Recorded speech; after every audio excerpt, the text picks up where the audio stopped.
And I don't know, and I think with bodybuilding, there's a lot to be considered. You gotta understand, yeah? The more your face appears to the faces of the judges, because you gotta understand, there are a bunch of people out there. True. So the much more your faces appear to the eyes of the judges, that's when you get a little bit of extra attention to be seen what you brought on stage. Let's say to be realistic. You, Hanif, and to a Joe. Am I gonna beat him? 100% I will beat him. I don't mean to be disrespectful, but I will beat unless along the line I fall sick maybe, or I go to jail. I'm somebody who went from like not qualifying to the prejudge to winning the first biggest show in Kenya to the second biggest show in Kenya, back to back to back to back. There was Dennis Otieno who would push me to an extent I would vomit, tell me go wash your face, come back here, we go hard again. There was no like I'm tired, there's no such a thing. You decided you want to do it. I never forced you. You begged me to take you to train you for the prep, which is going to be on April, somewhere around there. So I had the whole December to April to train. You? So because we were looking at the first, they called the second one, then the number one. So the first time is going to call, the last one is a winner. Yes. And they called Oyata. Like, I went on my knees though. Like, what? I was super emotional. That went down, crying. I remember my nephew making fun of me. Like, Uncle Hanif, what exactly do you want? When you lost last time, you cried. You cry. You won this time, you still cry. So what exactly do you want that's gonna make you happy? To be perfectly honest, I retired after 2001, and I made it very open and public that I wouldn't be competing in the 00 in Kenya anymore. But we never know. I'm not Habib, I'm Hanif.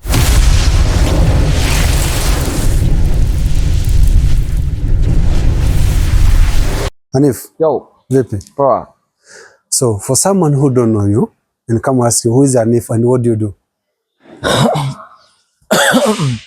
So Hanif is a boy from Lamu who started in Lamu and moved to Mombasa and then moved to Nairobi. And it's just a boy who is chasing the dream and to inspire and to always be pushing the rest to where we're all supposed to be. Okay. What does bodybuilding mean to you when someone asks you? Bodybuilding to me, I would say, is a lifesaver, personally to me, because it is not something that gave me a new life. It is something that came with a lot of discipline. It has guided me into a lot of the right decision that I make, to an extent that there's so many things that I would have loved to do, but I cannot do it because I'm a bodybuilder before the rest. Okay. What was your background before you came to bodybuilding or to fitness? Okay, so before that, I was a footballer. Wow. Like playing football, and that's where the name Rhino came from. I was named after an Italian footballer who was called Gennaro Gattuso, and this player was branded Rhino by a footballer from Brazil called Kaká. So because of how I was playing, I was a hardcore, like I was playing hard. If I have to go rough, I will have to go rough. I'm that player who will be running from the beginning of the match to the end of the match. I'm the player you will drop once you have won the match and then you want to defend. Because I will do whatever it takes to defend, because I hate losing. And when I say I hate losing, I mean I will do whatever it takes for us to win. So the name Rhino, it didn't come from bodybuilding. It came from football. Wow. Yeah, because I was named after Gennaro Gattuso. Yeah. So your previous, let's say, dream, you were focused on a footballer. Yeah, I was a footballer. I was 100% footballer. I played for Barisheba Football Club, and I was also playing for my school team at the same time. Okay, do you still play? No. What make you change? Because you see, when you play football, it means you expose yourself to a lot of injuries. More exposed to a lot of injuries. Hamstring injury, ankle injury. And as a bodybuilder, the last thing you want to have is an injury. And football is a lot of things. Plus the fact that if you're a footballer, it means you're running a lot. And you cannot estimate the amount of cardio that you will be doing from that one. And you know, like as a bodybuilder, it's all about muscle. And you don't want to go in a crazy deficit because of running too much and a lot of cardio. So I had to choose one. You either be a bodybuilder or be a footballer. A footballer. Yeah. Which year? Since 2005. 2005. Yeah. And then I finished high school in 2009 in Shimodatewa. And that's I played a little bit of football. I also played rugby too in high Oh, school. you did rugby? Yeah, I did Oh. rugby. I did rugby into even we went to provincial with the Shimodatewa High School, and we went up to the finals. It was played at Mpeketoni, and I was part of Wow. the team. I played rugby 15. Okay. Yeah. What always make you push you what you are doing, motivate you every single day do what you are doing now? What motivates me to do whatever I'm doing is the fear of being average. I don't want to be average. It's too crowded being average. There's a lot of people who are average in whatever they feel that they chose to be doing. And that fear of like being like everybody else is what I wanted to break out and to be a different. That is one. Number two is I'm coming from a community. I've said this in so many interviews that I've done. When I chose bodybuilding, I was very much discouraged about like this is not a sport for the community that I'm coming from, like the Bajuni community, the Swahili community, and I wanted to break out of that perception that in whatever you choose to do in life in general,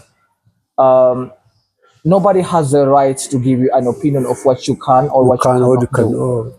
So we have been branded, as you know, like in most of the things that we have been branded, like people from course are lazy, they're so slow, they're all about having fun and all that. And I wanted to break that to be a vessel that somebody can look at me and say, if Hanif could You do can do this, this? I can also do it. Oh, okay.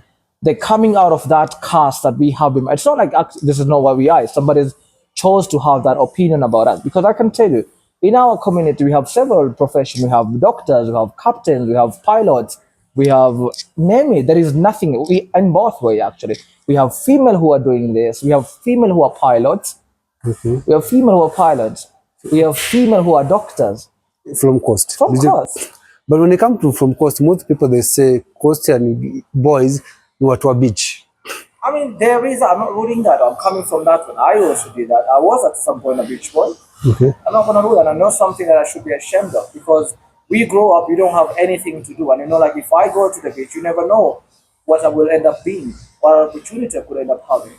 So I wouldn't rule that out because yes, are there beach boys from there? Yes, there are beach boys from there. Have there been people who have made it in life out of being a beach boy? Absolutely, yeah. There are people who are doing so well in life because they chose to be a beach boy. Opportunity came and found them from where they are, and they took it to the next step. We are doing actually better than people who are super educated, super learned, and when it comes to the statistics, the numbers, they are doing way better than them. Okay, take us through your childhood. How was your childhood? I was raised by my aunt. Okay. I was raised by my aunt. Yeah, I was raised by my aunt, Hania, and from almost like 1 month. And I would say I had the best life with her. She gave me everything that any kid would ever ask for. So the parental part is not like something I lacked in my life. I was given all the love that you could ever imagine. Any kid who was raised by both parents, and I had everything in one of them, both of her and my uncle who was married to her. They gave me the best life. When you say you were raised with your aunt, how was your mom and your father? They got separated, they got divorced, and then my aunt took me from that. That's another story, a very long story for another day. Okay. But what I would say, I'm grateful for everything, and that's just my past, and I've accepted it, and I'm at peace with it. To be perfectly honest, I'm at peace with it. I am my mom's best friend right now. I'll call my mom for like 1 hour, be on the call, we laugh. She's my best friend. I would literally say that she's actually my best friend. What about your father? My father passed away during COVID. He was also my best friend. Sorry. Anybody who knows me knows my relationship that I had with my father. It was absolutely the best relationship any kid would ever have had. Okay. So back then, that was in Lamu. Yeah. What was your first job when you talk about that? When you finished high school? When I finished high school, I would say there was a job that I was doing. You know, there was this kind of like opportunity that comes in Lamu at that particular time, and you know how like these students from US would come and then they're allocated to different families just to know the experience of Yes. how long it is and all that. Yes. And I happened to be among the people who got that opportunity that I was given by somebody, and that's my first ever job to make any money. And it was pretty good. So literally, like you were a tour guide, Oh, like a tour guide. like Okay. a tour guide. Okay. Who you will take them through the whole culture of Lamu, you take them through Lamu, like the things that you do in Lamu, and all that stuff. That's my first ever job. So all this through time you're still playing football. Yes, I was playing. It's not like a professional football. It's just like you belong to a certain club, and every time there's like a match. At that time, I moved to complete. It was like a 2 week program. That's Okay. the first time I ever made any money. Okay. And then from there, I did clearing and forwarding, of course, Wow. and I did that, and then I graduated from that, and that's when I applied my first job. I did at Michelle Courts. Oh, Michelle Courts. Yeah. Okay. And I worked there for like maybe a couple of months, but then there was so much politics around. There was a lot of tribalism inside there. Don't mean to be respectful. That's what I experienced. And then I left Michelle Court, and then I got a job at another company called Portside, which is affiliate, which belongs to Doho's family. Okay. I worked there as a clerk. I've worked there as a clerk. I worked there as a security. What? As a security? Yes, as a security. Okay. Because I was in charge of all the cars that come there, and I was the one who was handling all the keys from the ship. And sometimes, if there is no much of there, that I will switch to be a driver, like taking the cars from the ship to the yard and all that stuff. Sometimes I will be shifted to the containers, which will go all the way to number 18, like tracking all the containers and making sure they're loaded into the car and stuff like that. Okay. How did you? I Sorry. would sometime because like I was like grinding, and I really did struggle like getting a job, because every time that I went to apply any job that somebody knew me, yeah, they would always come up with they're like, oh, and if I don't think you want this job, is paying very little, and from your family is so influential, they can get you any job, whatever you want. I think you just play. So, but they don't know. I never bumped on my family. Okay. My family is my family and has not relation, and it's not related to what I can do. I was open to do whatever the job that I could do, Why? because I was hungry. Okay. And I came out of my dad's house because like when that rule when you come, like my house, my rule. And Yes. I didn't sit so well with that my house, my rule. Mm-hmm. And I wanted to come out of that, but for that one you are gonna have to You have to move pay a after. price for that. Yes. Because you don't want to be staying at my dad, the fact that he's a sheikh, and then you go like late night, you're coming from like a party, and then you have to knock at the door, like, oh, people now are about to go to the mosque. That's when you're coming in You're from the coming. parties. So I chose to come outside of that one, and I found myself a bed sitter, which was in Mashauri actually. Oh, you moved from Lam, then you come to Mashauri. Mombasa now. Okay. I stayed at Mashauri for almost like 2 years working at Portside. And you don't know how much I was making per day? How much? 325 per day. 325 per day. Bob. 325 per day. But there is also like a 2 hour overtime, which was per hour was like a 50 bob. Per hour was 50. I could ask them, everybody's like, if you work in a post at that period of time, 2012, that's how much a clerk would give it, 325 per day. Per day. Yeah. So in From additional of that, 2 to 4 extra hours that you're going to make. So every hour you get a 50 bob increment. So basically you could end up having a 500 bob a day. And that's only depending on the day there is going to be the shift. ship. So if there's no There's a shift, shift? that means you can go all the way from wherever you come from, and then you get there like, okay, there's no shift, then you have to bounce back. I remember at that time I had to get myself a bicycle. So now I would cycle from Mashauri, From Mashauri. all the way to the KPA, which is almost like takes you like a cycle for almost like 1 hour cycling. What? So you're cycling to and from. From. And imagine you get to that point and like, oh, there's no job today. There's no job. So you have to get back home. So you have to get back home empty-handed. How did you surviving all the struggle behind all those things? How did I you took survive? it as a motivation because I know like I'm that one person who I still do believe like one day I'm gonna make it. I'm gonna make it big. Okay. How I'm gonna make it, when I'm gonna make it, that's something that I don't know. But I know it inside me that, and I'm working towards. I'm putting the work on it, and I know my time is gonna come. So that 2012, Yeah. you didn't know anything about bodybuilding, anything about fitness. Really not. I just knew like that time we were just like watching the wrestling and all that stuff. Okay. So like John Cena and all that. Undertaker. And that's why even in that like some of the people still comment on Cena and stuff like that. And yeah, because I love those 4 3/4, the army thing. I was all about that stuff. Yeah, and then after that one, then there was a time there was some a little bit of politics, and then people had to be decreased. The number has to be slashed out. Slapped up. Yeah, from both sides. So Why? Because there was some politics regarding, like the Over's family and then the government at that time. There was, like, Okay. some misunderstanding, and all that. I don't know much details about it. So I'm always that somebody who's always protecting my mindset. And I knew if I wait until the time that comes and have to be slashed out, it's going to affect me mentally. So before that happened, I resigned. Because I saw it coming. I knew like if they had to pick me with somebody else, probably family member, definitely anyway, I would have done the same. If I had to cut down one person in my company, I'm not gonna keep my family out of that. So it's very much understandable, but I always took it as a motivation. So before that came, I quit. You quit. And that's when my sister now like called me for me to come to Nairobi with my brother-in-law at that time. That's which year? That's 2013, somewhere. So 2013, 2014. Okay. Yeah, so then she called me, I had to move to Nairobi.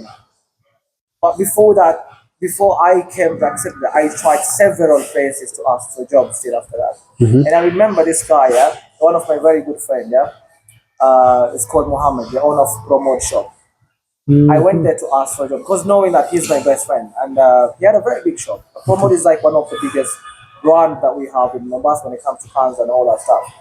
And I went there to ask for a job, and he said, "I'm not gonna hire you." And I remember this to this day.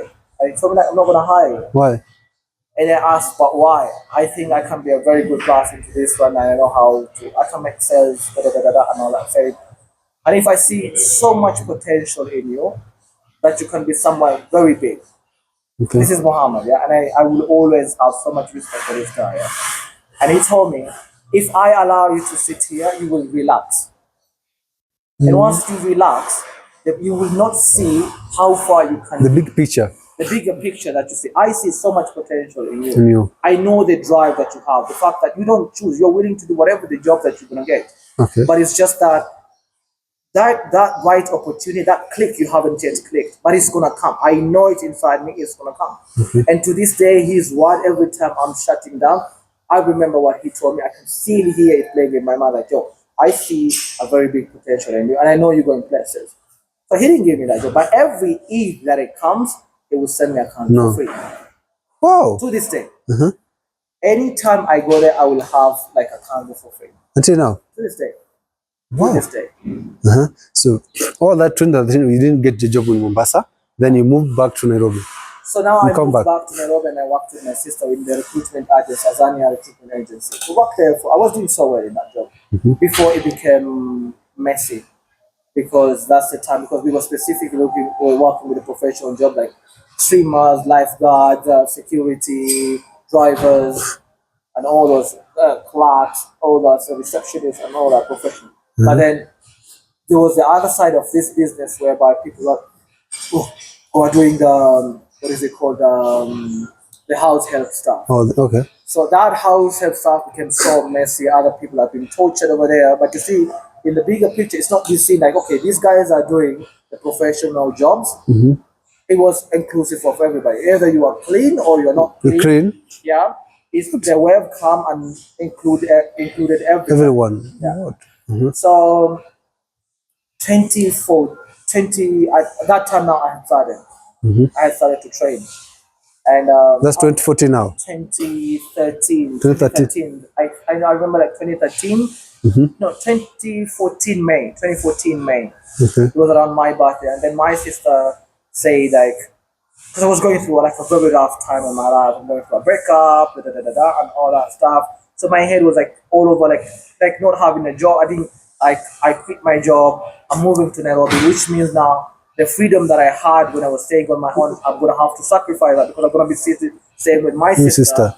which means that okay, now I don't know how it's gonna go. It's a lot of what if and the maybes and all that noisy in my head.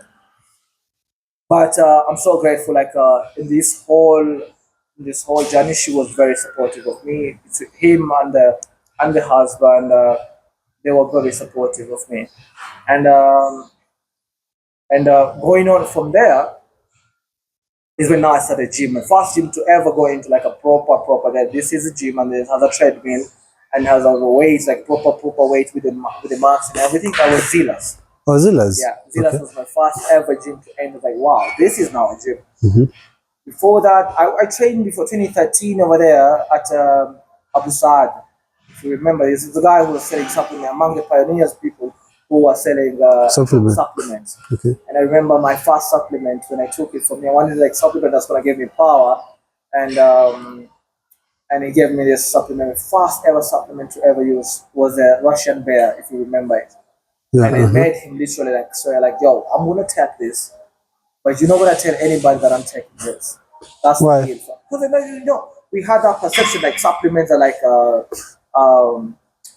drugs or something like Drugs. that. Because we didn't know that much about like there was no much knowledge at that particular time. And I remember like when they took that supplement, I was like, oh wow, I was like, why? Not like how we work, we like When you say you're taking supplement, did you know exactly what you are doing about I don't know supplement? nothing. I just You don't wanted, know. like I needed something to give me power. Like I Power could for lift what? heavy. I You could can lift heavy. Yeah. Now you're starting working out that That's what time. I'm starting working now. Okay. Because I can see like people who were like not like bigger than me, but they would lift heavier. I was like, how come this? I was like, oh, you try this pre-workout, it's gonna give you strength because you have like the caffeine part of it, the creatine. I didn't never understand what like creatine, what it meant to that particular time. Okay. And so now starting at 2014, I started training at May on my birthday. It was my first time ever into like a gym. And she paid for the whole membership. Your sister? Yeah, sister paid for my whole membership. And then she would make sure like we were eating clean because she was also in that journey, like trying to do a fitness journey and all that. And you know what, like the whole entire house were eating clean. So I had a very smooth transition to it. What make you start working out? I mean, first I would say I wanted to look good. I really wanted to look good, like to wear any clothes and I still look good on it.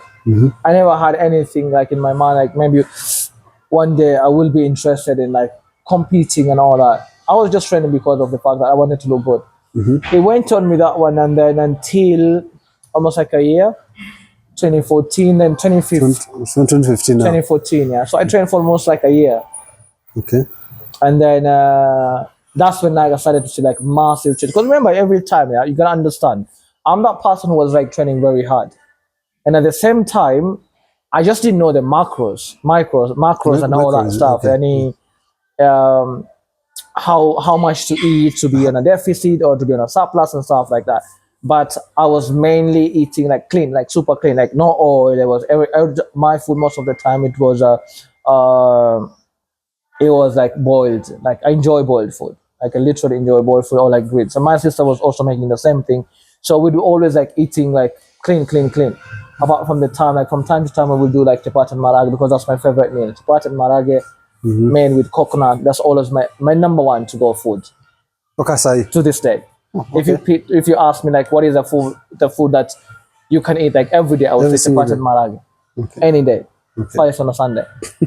Any day. Yeah. So basically, so it's expected like you're working hard, you're eating clean, and you're eating on time and the right food. So there is no way like like gonna be progressing Progressive. gradually to until 2014. I don't know, it was 2014 that we had Muscle Mania during the Les Zablon, like when he competed here. And I went to watch that one, and then there was I went to watch that. I was like, oh yeah, this is good. And a lot of people were Killian was competing. I remember Killian was competing, Maurice Amirs was competing at that time. Oyata was also competing. Leon Weche was also competing at that time, and a couple of people that I still remember. Yeah, and then from there was Mr. Nairobi, where which was done at the at the municipal whatever Municipal. municipal hall or something like that. Yes, yeah. that's the time that I was like, okay, now Zablon, like we met Zablon again. That's the time I met Zablon, Farah, Ismail, Shital at that time. They were all competing.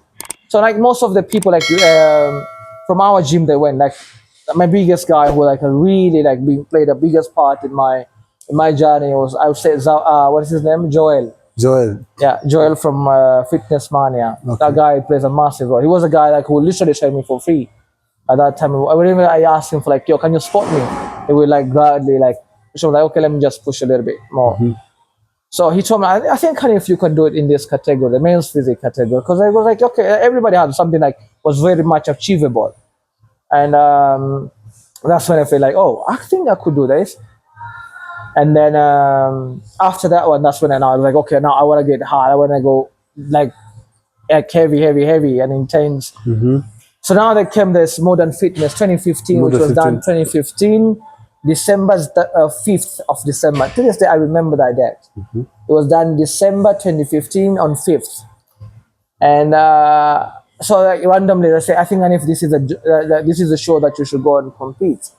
And I said, okay, then how do I do this? It's like, oh, you gotta eat clean, and all that. Don't eat chapati and all that stuff. So I was eating clean. I would, from time to ask Maurice Amis will tell you that from time to time I would ask him like, yo, what do you think I should eat? But I was that one person who was never scared to ask anybody for information. Wow. And I'm so grateful. Like everybody who I would go to ask for this kind of information, they were always open like to guide me. Biggest part of this, I give shout out to Rashid Gift, yeah. Dennis Otieno, Maurice Amis, to be perfectly honest, Maurice Amis was like very close. Like anytime I ask, yo, do you think I should add this? Do you think I should reduce this? And that time Maurice was already like as a big name in the game. He was competing with Mr. Musclemania. He competed at Mr. Nairobi and all that. And yeah, so I would say I was lucky that I was well received into this industry by everybody. And that's why I say, like, if you live well with people, people will always be willing to help you in that one. And don't be scared. Like you don't have to be scared to ask for any information. If you approach people in the right way, you're not going to ask somebody like they're busy doing their own things, and then you're like randomly like jumping with the questions. Like, so if you find the right timing when you're asking somebody a question, I'm so sure in this industry there's so much love, and they will always like get back to you and guide you to that one. So I give my biggest thanks to all those people who, like during that period of time, they really supported me on that one. And so I went for that competition. So when I went to that competition, I had one goal in my mind. My goal was to get the stage presence, to have the confidence that I can stand on stage. I didn't look so bad, to be perfectly honest, but I could have looked much better if I knew the right knowledge. Because I didn't know anything. I was just doing, okay, is eating healthy? I could go to Java and eating like chicken and bread and all that stuff. But yeah, so we went there, me and my sister. We flew all the way to Mombasa.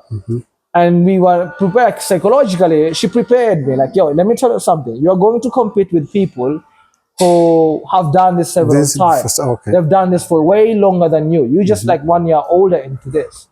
So I want you to be prepared psychologically to know that I know you want like your obsession with winning, but I want you to know that it might not happen, not anytime soon. So these are the privileges that I had. I had people who knew how to go about things when I needed them to guide me in such a way. So my sister already like prepared me. Even Dennis Otieno at that time, like, okay, it's too late right now, and my focus is on this competition. I'm also competing in this. I cannot promise to give you like 100%, but after this one, there's gonna be there now, Mr. Nairobi, which is going to be around April at that time, if I'm not wrong, 2016. So if you're going to be serious about this one, then I can guide you into this show, and then I think we can do well, because I know like the hunger that you have, the drive. You're that one person, somebody's going to tell you, do this, and you'll follow exactly to the T of everything that you're being told.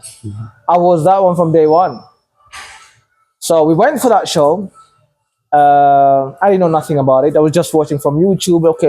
Okay, 2 days out. I was like search in the YouTube, 2 days out, what to eat 2 days out to the show. But you gotta understand that these are people from different sizes, and these are people that are different body also, or they were also on staff and juice and all that stuff. So it's not gonna be the same. And So I guided myself through that side of it. We went there. I remember Suleiman Shihan was like, "Yo, I'm so proud of you for like just having the confidence to step To on stage. show up. You've already a winner. Whatever happens after this one, it doesn't matter." I remember Adnan Mukhtar also. That's his one person. Like Adnan Mukhtar has been like a godfather to me into this in the bodybuilding Bodybuilding one. journey. He's been supporting me from day one. Like he sees so much in me, and I'm very grateful to have him as part of my journey to this day. Anytime there is anything that I would need and I'm stuck, I will always call him, and he will always be there for me. And he bought me the fast food scale.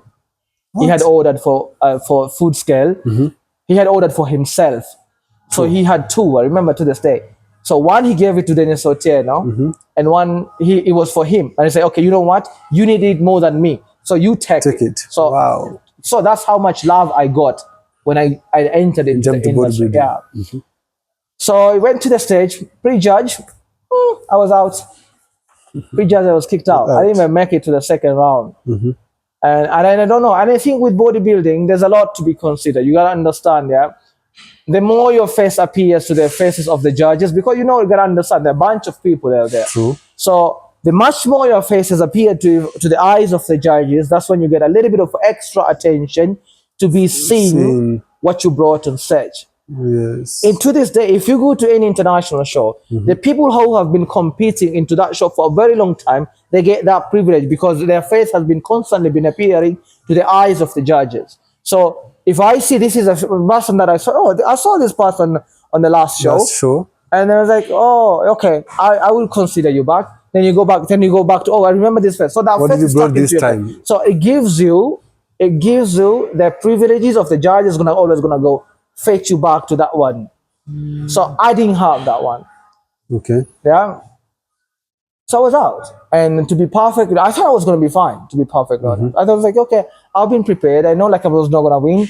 But immediately I came out of that show, I broke down so bad. I really broke down. I felt like so lost, like miserable, I would say. And I remember my sister like, okay, then you don't have to feel miserable. Do you want us to stay and watch it so just you can understand? Like, I don't want anything to do with this shit anymore. I think I don't even belong into this shit. So I said, you want us, let's just go home then. I was like, okay, you know what? F it, man, I'm out. So I remember when I was sitting there, Kalista Shikanga, this guy, and Big Vic. Okay. So they was just seeing me, like I was like literally like crying, like literally crying. And I was like prepared, like what happened to me? Like I was prepared that I was not gonna win this show. True. So What why happened? am I crying Why now? am I crying now? Why am I crying? So it's like, but that denial to accept, like I know that I'm not a loser. I don't have that gene of being a loser. Okay. So it was not in an alignment with me from the person who I am and how I see myself as I'm always a winner. And I'm that one person who would do whatever it takes to win. Even if I have to put my whole life down the line to win, I would do it. It's either I would do it to win or I wouldn't do it at all. That's my whole mindset from the word go. In any competition, be it a donkey race, be it on a boat race, or whatever it is, if I am competing in all of that, I'm willing, even if it means like, yo, you're going to have to sacrifice your life. I was like, okay, so be it. So after that one, I say, like, my sister's like, you know what, now let's just go and grind it harder. So I understand that I am privileged. I repeat again, I was privileged to have the support from my whole entire family. My brother-in-laws, my sisters, my nephews and nieces. They were like, yo, I know Uncle Hanif, you're just going to bounce back. So you got to understand that I had a very smooth transition into like entering. Not so many have this kind of privilege. True. And so after that one, there was December now. So I was like, okay, you know what? You guys continue on your holiday. I'm just going to go back to Nairobi and I'm going to train hard. So the whole of December, remember from 5th, everybody's like in the mood of like, okay, you've already like, I was going to leave. My sister's like, yo, you were free. You can stay in Mombasa until next year if you want. Just to flush everything out. I was like, no, I don't want to stay here because if I stay here, I'm not going to train hard. So I needed to go back to Nairobi because I know during this period, Dennis Otieno, there's going to be a whole camp at Fit for Life and people were going to be training hard. So I went for that one. So the whole December, remember, my whole entire family is in course. I was all alone. Yes. Then you come back to Nairobi. I came to Nairobi, staying the whole house all by myself, and I had all the freedom.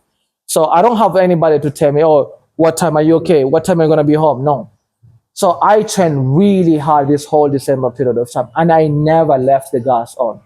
I was charging and charging and charging. You told me like you needed 8 hours of sleep. I will hit you up to 9. And You did decide to quit bodybuilding after you losing the. nope. I wanted to, but my sister's like, give it one more shot. Oh, okay. But just give it one more shot, and then they see if then it doesn't happen, then if this is not meant for you. So during that time now, then I was like, now I want to know more about this sport. I want to know how to diet. I want to know how much cardio that I should be doing, and that's when Tony Weru came in now.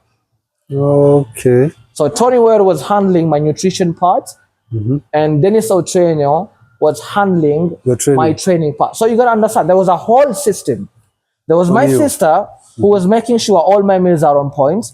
There was Dennis Otieno who would push me to an extent I would vomit, tell me, go wash your face, come back here, we go hard again. There was no like, I'm tired. There's no such a thing. You decided you want to do it. I never forced you. You begged me to take you to train you for the prep, which is going to be on April, somewhere around there. So I had the whole December to April to train. And from day one, I never skipped a meal. I never missed to hit 5 to 6 liters of water a day. I was getting 8 to 9 hours of sleep, and in between nap, I would nap still. And so everything was tick, tick, tick, tick, tick, tick, tick, tick, tick. So come to Mr. Nairobi now, yeah. I was not much in the social media part of it, and during that period of time, I went like undercover now. I wasn't posting. I was training at odd hours. There were most of the people are not training at that time. That was around 1 p.m. and just training hard, no posting. I don't need no validation from nobody. It was just me locked in, completely locked in. Meals, training, sleep. Meals, training, sleep. No dating, no clubbing, no nothing. I was zero. I didn't want to be in any sort of relationship at that particular time. So I wasn't dating nobody at that time. And if you think I was dating at that time, you're delusional. You understand? So I was 100%. I was 100%. I was focused on me. You know, like bodybuilding on its own, like it's a very selfish sport. True. It's a very selfish sport, which means you're gonna have to isolate yourself, which means you're gonna have to even like when you go out for like a dinner, sometimes you make sure you eat before you go. So when you just get there, we're just gonna be sipping the water, like undercover, like you're eating, but you're not eating. Maybe you just pick up something. Just there. Yeah. And yeah. Coming to that Mr. Nairobi now, to cut the story short, I went there, covered up with my shorts, and my sister was there, both my sisters, Hamid and Oh, now your sister's coming. Is it back in Nairobi now? Yeah, back to Nairobi. So it was me, Faiza, my sister, my cousin Abdul Malik, and my friends from from Zeras now. I was covered up. I was sponsored by GSS, gym supply supplement, something like that, GSS by Abu Saad. So I had that crew, like I had my hood on. Under you. Yeah. And everybody was like talking, like the hype was like, oh, between Maurice and Oyata at that time. Well, those were the big names at that time. And Arnold, yeah. Arnold, Arnold was also like one of the big names. Like a lot of expectation were going towards those three people. Yeah. So there was Maurice, Oyata, Arnold. And there was Mr. Kenya at that time. He didn't compete. What's his name? The tall guy, Joe something. Joe. No, there was another guy. I think he moved out of Kenya now. I don't remember his name. But he had some sick abs. Okay. But he didn't compete during Mr. Nairobi because he said like that's too small for him. Because after winning Mr. Nairobi, why would I want to compete to Mr. Kenya? Why would I want to compete to Mr. Nairobi? Okay. So he didn't compete in that show. So we went there. Like everybody's like knowing like, okay, this is gonna be between the two races between Hamisi and it's either Hamisi or Oyata. Okay. Nobody has seen me. You're a very new person. I was a very new person. Okay. This is my second show. Yeah. So when we go to prejudge, it was lights out, and it was like, wow, this kid. Plus, you know, like I was the only light skinny guy. So yeah, you're like, okay, he's the only like a unique one. It's a little bit different from everybody else. I was like, hey, kuna aka kamswahili aka kameiva vitu kama hivyo. So we got our prejudge. I was like, my goal is just to make it to the final. That was That's my it. main goal. That's it. You didn't want something I didn't else. want anything else. I didn't expect anything else because like, yo, you gotta be prepared. So my sister was like preparing me like psychologically, like, yo, our goal here, you gotta understand that our goal is to make it to the final. Whatever we get from the final, that's Okay. fine. We've already achieved it. This is your second show. Yes. You're not even like 3 years, three years in of the training. game. I said, okay, sounds good. I make it. So the last person, they were calling the name to descending order. So I was like, oh my God, the first person to be called Mr. to the final, I was not there. The second one. So they needed like 10 people. And so actually they were calling from descending order. Mm-hmm. And then the last person was like, Hanif Msala, tag number 17. Tag number 17. Mm-hmm. I was the last person to be called on that show, I think, if I'm not wrong. Mm-hmm. And I went crazy. I was like, okay. So now that came in with so much peace. Like, yo, you know what? I'm at peace with whatever the result that I've gotten. Mm-hmm. If I make it, I make it. If I don't make it, I don't make it. So going to the judge now, Hamis came. I remember Hamis coming like, bro, whatever the fuck that you did, you need to tell us what is the secret that you did. I'm like, yo, just yo. I think like Hamis were just like playing mind games with me. And but you know, like you're the goat here. I've been following your footsteps. You're the one who's been guiding me. So I was always like, you play mind game, I will also play mind game. And like, bro, trust me, you look amazing. That's Maurice telling me that. And he's like, I think you're gonna do a lot of damages in final. I was like, oh wow. So I went to my sister like, yo, do you know what Hamis said? I said, I look insane. And that's Hamis. Hamis say that. That's a top 3, always top 3. Hamis has always been top 3. I was like, okay, do you think we can make it to top 5 maybe? I was like, okay, top 5 would be good.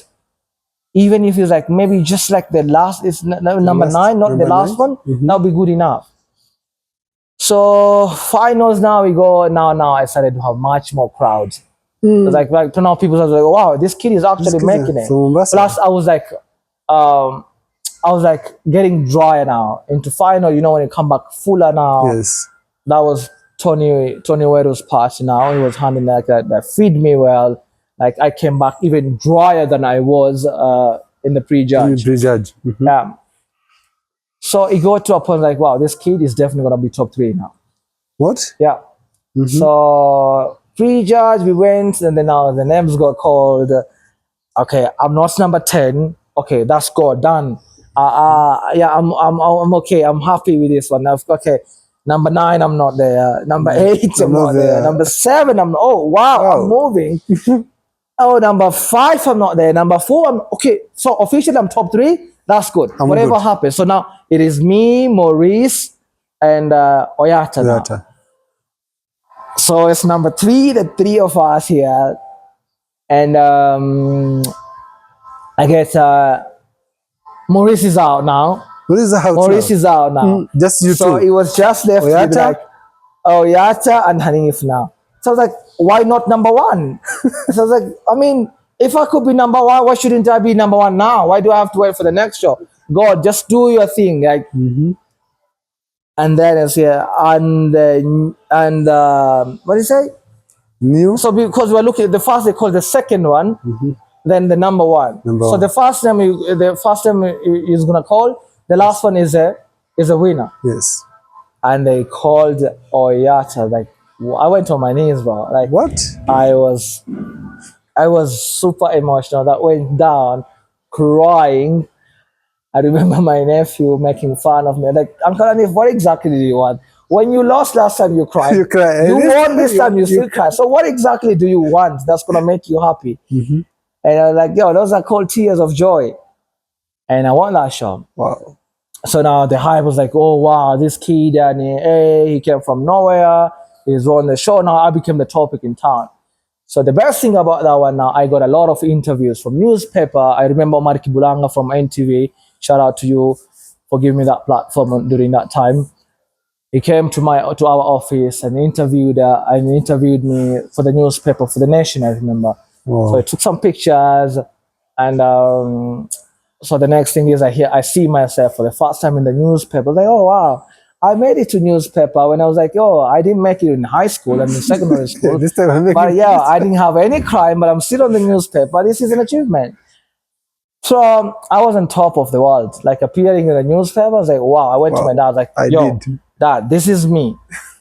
And in that one of the newspaper, that my picture of my dad was also featured there, like me, like talking to my dad. He appeared. It was like it was asked a part of the question, like, how is your dad like taking this as in you competing? Is it because my dad is like one of the biggest Muslim scholar that we have in Kenya? It was a sheikh and all that. So there was a part of him like also appeared in that newspaper, That's like it. he's a son of Shem Salam, and yeah, so I was like, dad, look at this, like, yo, I'm up here. So I was like, okay, see, I prayed for you. Now I need only one deal with you. You had a deal, man, because we had a deal, me and my dad.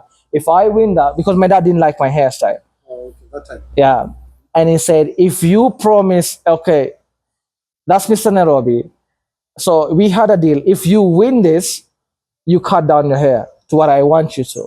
And I said, I promise you, if I win this, he said, no, don't say if, say when. I said, okay, when I win. And I said, okay. So when I had that, so I had to fulfill, okay, now you made a promise to me that you're gonna cut down the hair. So I was like, okay, to what? So I was like, oh, you pick the hairstyle. I say, I want you to like 100% like number one. I was like, okay, if that's gonna make you happy, so be it. So I honored my promise to my dad, and I cut down my hair. And that was Mr. Nairobi. Now, Mr. Kenya now, 2016. Yeah. Now the hype was like, the pressure was really on because it's like, oh, there was like that one, I don't remember his name, the guy who won Mr. Kenya 2015, something like that. He was a tall guy. He had an amazing abs, midsection, like unmatched midsection. He was a tall guy. I don't remember his name. I think I will remember him.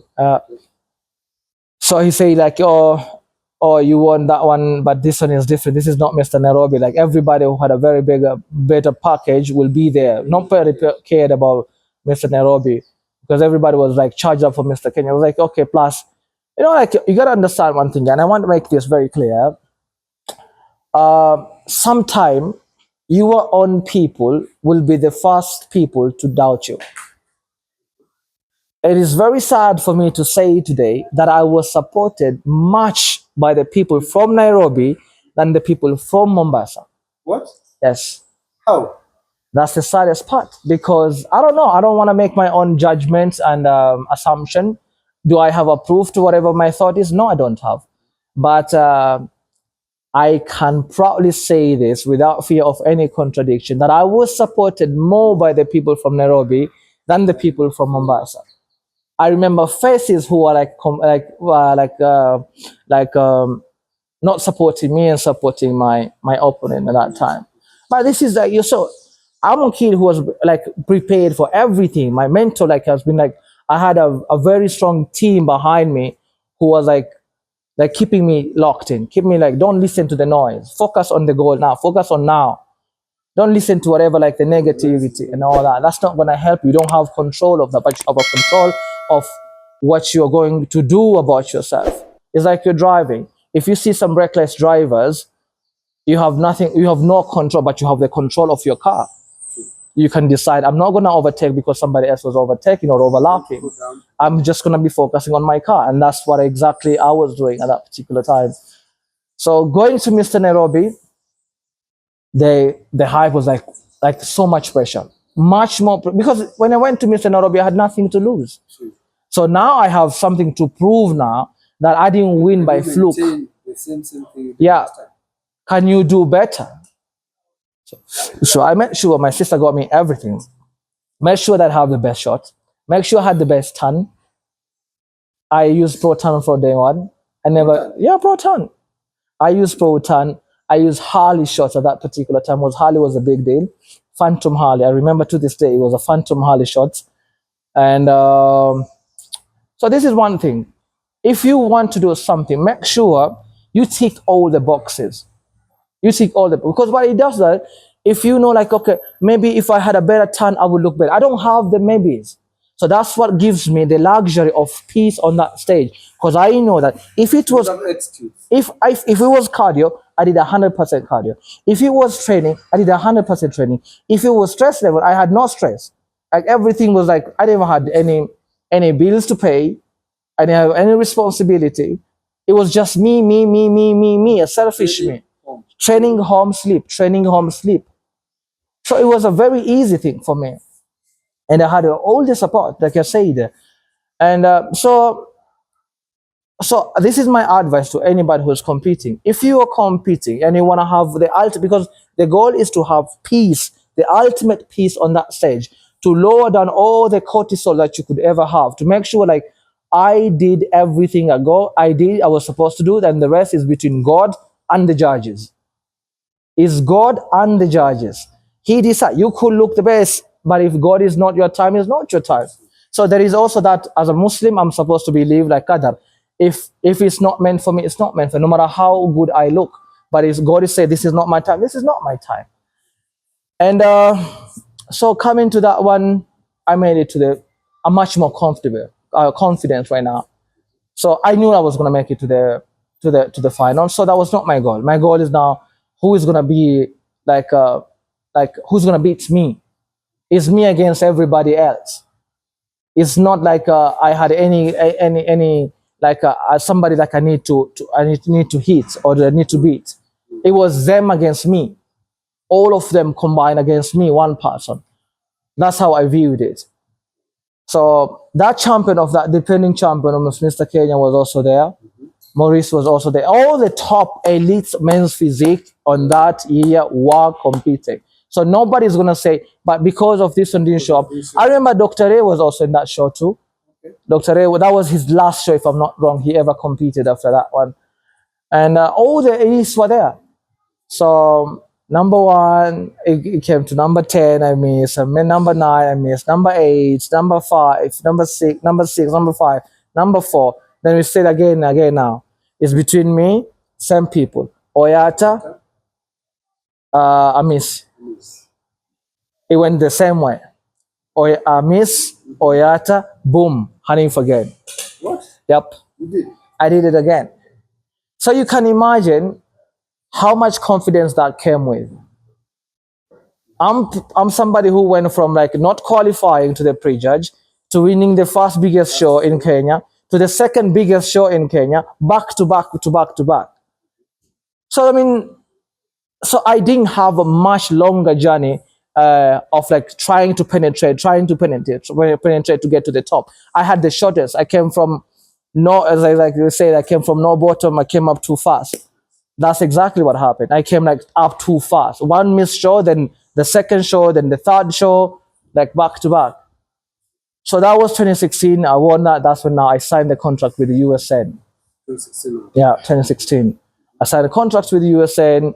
And this is one thing like you have to understand. And I'm very grateful for Abu Saad. Yeah. When I approached him, like, yo, I got this offer from USN. What do you think?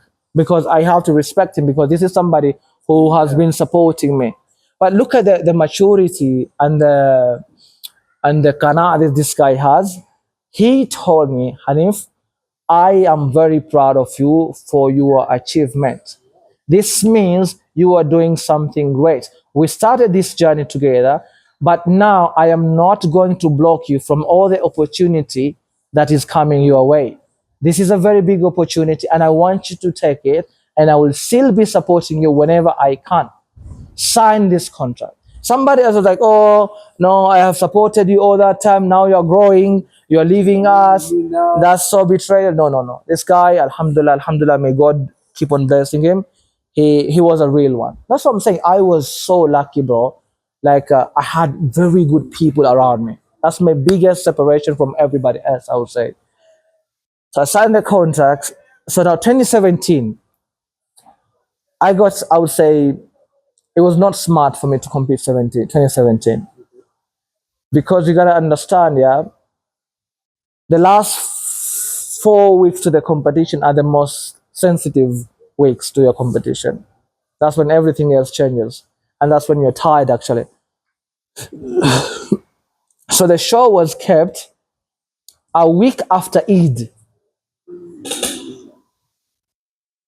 A week after Eid. That is one. Two, I had an injury from here, like a massive cut from my calves. And it was literally dripping from that. And I'm not making any excuses. I take full responsibility. If there's anybody who was supposed to blame for this, it should be me.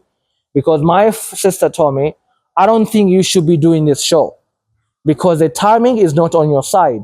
Tony Weru told me the same thing. Like, do not do this show because it's going to be so hard for you to hit 6 meals, to hit 6 liters of water, to hit the sleep that you're supposed to be training. Because you're training at night, which means you're going to be on a caffeine, which means you're going to struggle to sleep. Yes, I took a leave from work, a full month leave. I was given a full month plus our work, the nature of work, Ramadan during recruitment time was not much work. And I said, I don't know, I still want to prove it. Because the cockiness has got into my head. Like I can still be fasting and I still cook them, smoke them alive, all of them. Because it's the confidence, sometimes you get a little bit of cockiness, or when it comes a little bit of cockiness.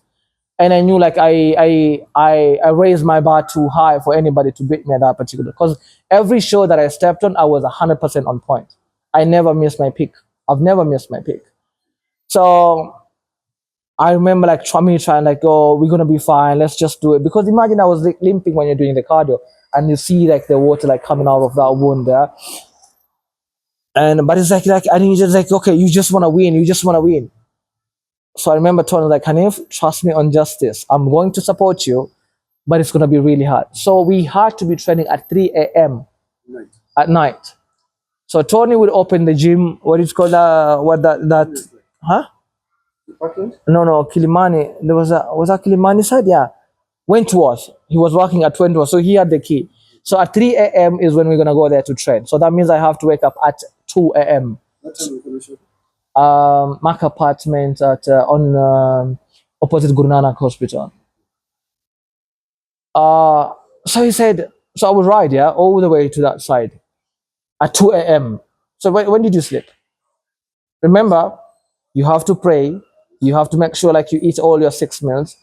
So basically, you had zero sleep, and your sleep was on, off, on, off, on, off. Plus, you can't hit 6 meals at night. The window is way too small. From you're having the first meal at 7. So imagine at 7, you need to sleep by 12 latest. That's how many hours?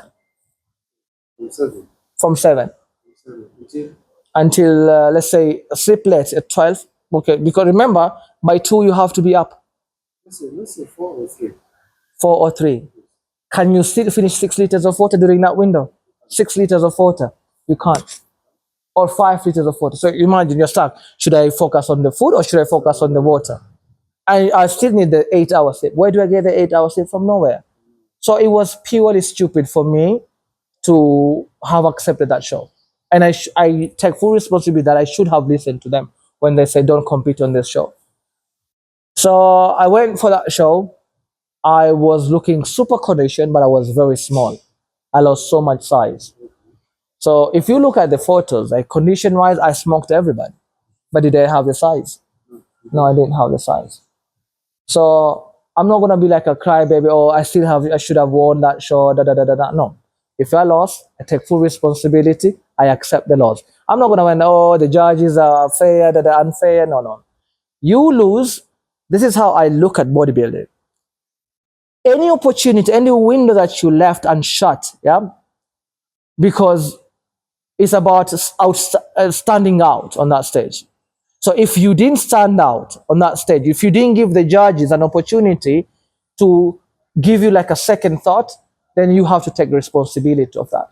Your 100% responsibility is to make sure you close down all the doors for everybody. You shut down 100%. You smoke them, beating them hands down to an extent that even if the judges wanted to rob you, they cannot rob you. So if you allow the judges to rob you, the person who was supposed to take responsibility is you. And I took full responsibility, and I took the L, and I told Oyata, congratulations, Oyata won that show. And we were bad. We were like good friends. We were buddies. Yani, literally, we would like invite each other. Oyata would come to my place, we'd play PlayStation, and we joke around like, okay, I think this show I'm gonna smoke you. Da, da, da, da, da. I remember we had a bet. He will tell you this.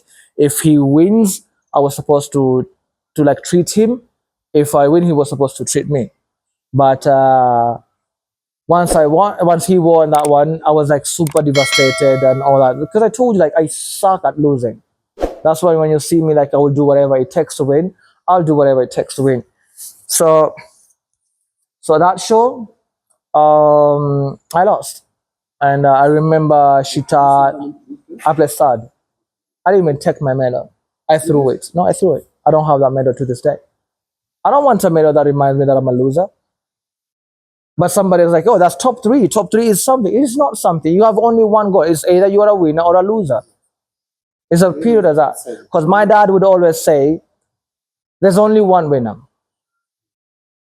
And if you play second, what it means is you are the first loser. So I was brought up, that's what I'm telling you. I was brought up in a very competitive environment. We believe, literally, if you know anybody from my family will tell you, we don't believe in losing at all. It doesn't matter in politics. It doesn't matter in sailing competition in Lamu, which we have both cycle representing our family. If it's a donkey race in Lamu, we don't lose. Regardless of whatever it is, as a family, we don't take L's. So I'm coming from a father who made us believe that us as a family, we don't lose. There's no losing in us. So you gotta understand that pressure that my dad will put in me in telling me like, yo, you are my son. So that means you have to win. So it comes with so much pressure. We come in with so much pressure. Imagine somebody telling you, being number two, it automatically means you're the first loser. So how much pressure that give you?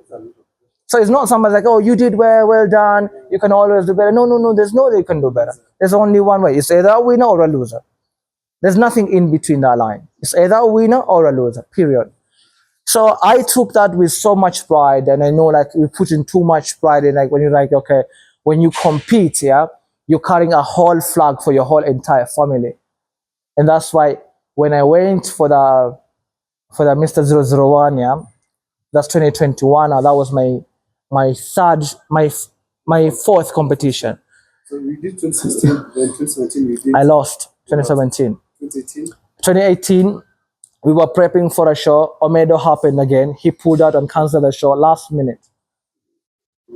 2019 now. 2019, I didn't compete because I think I was sick or something. I had an injury, a rotator cuff injury, so I did not compete in that show. Then 2020, I didn't compete. So 2021 now, it was now like came Alpha West. Alpha West was running his mouth like so much, and he said like I'm the new sheriff in town. So it was all. I was like, I've lost that cycle of like competing, but like Alpha was like, and I'm glad he did that.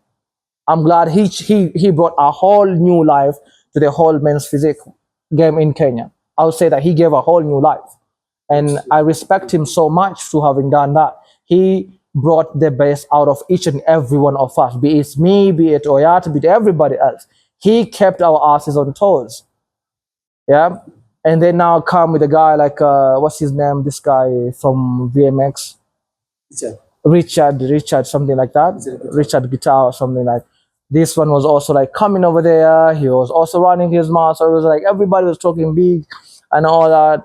I'm sorry, like I don't mean to be disrespectful, and that's just what it is. And so he called me out. He told me like, whatever the show that you're going to compete, I'm Richard. And I think that's where the beef is. I don't even consider it as a beef. It doesn't even know like to exist.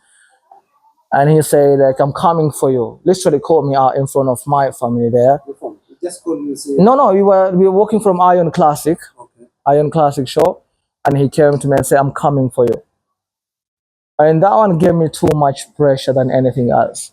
And I'm glad he did that, because I took it with so much pride, because now I had to represent my family, and my ego was a little bit bruised, to be perfectly honest. And I said, okay, let's cook. So Oyat is like my good friend. Like we would always be like brother. We like literally like brothers.